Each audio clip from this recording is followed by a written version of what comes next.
अस्सलाम वालेकुम स्टूडेंट्स, आज हम बात करने लगे हैं अपने मेन टॉपिक अकाउंटिंग के बारे में कि अकाउंटिंग क्या है। अकाउंटिंग मेन सब्जेक्ट है और ये किसके ऊपर डिपेंड करता है। इसकी शॉर्ट सी डेफिनेशन मैं आप लोगों को पहले एक्सप्लेन करना चाहूँगी कि अकाउंटिंग क्या है।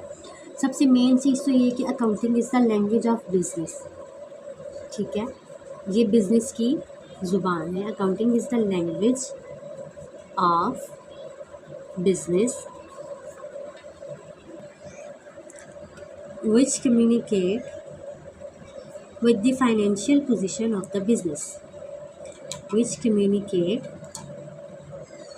with the financial position of the business। ये अकाउंटिंग की मेन जो है शॉर्ट सी एक डेफिनेशन है जो क्या मुझे बताती है कि अकाउंटिंग जो है वो बिज़नेस की ज़ुबान है। ठीक है, बिज़नेस की ज़ुबान है जो मुझे बताती है कि बिज़नेस की फाइनेंशियल पोजीशन क्या है। अब फाइनेंशियल बिजनेस पोजीशन क्या है। अब पोजीशन क्या है कि बिज़नेस के इनफ्लोस कितने हैं और बिज़नेस के आउटफ्लोस कितने हैं।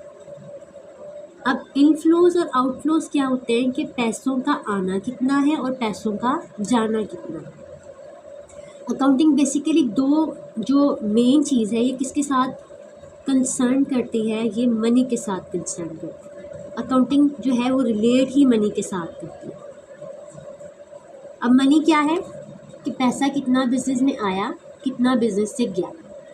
ठीक है, अकाउंटिंग का जो मेन मकसद है बिजनेस में वो हमें सिर्फ ये बताती है कि बिजनेस में कितना पैसा आया है और कितना पैसा गया है। सिंपली शॉर्ट सा हम जो एक्सप्लेन करेंगे वो यही है कि अकाउंटिंग एक बिज़नेस की ज़ुबान है जो मुझे बताती है कि बिज़नेस की फाइनेंशियल पोजीशन कैसे है। फाइनेंशियली का मतलब होता है माली हालत उसकी। अब माली हालत से मुराद उसके पास कितना माल है, कितना पैसा है, कितने उसके इनफ्लोज हैं, मतलब कितना पैसा उसके पास आ रहा है, कितने उसके आउटफ्लोज हैं और कितना पैसा उसके पास से जा रहा है। मेन चीज़ जो है हम अकाउंटिंग में क्या रीड करते हैं कि हमारे पास कितना पैसा है, मनी कितना है और हमें अर्निंग कितनी है। अर्निंग से मुराद हमारे पास कितना पैसा आ रहा है या हमारे पास लॉस आ रहा है या हमारे पास प्रॉफिट आ रहा है। This is called accounting.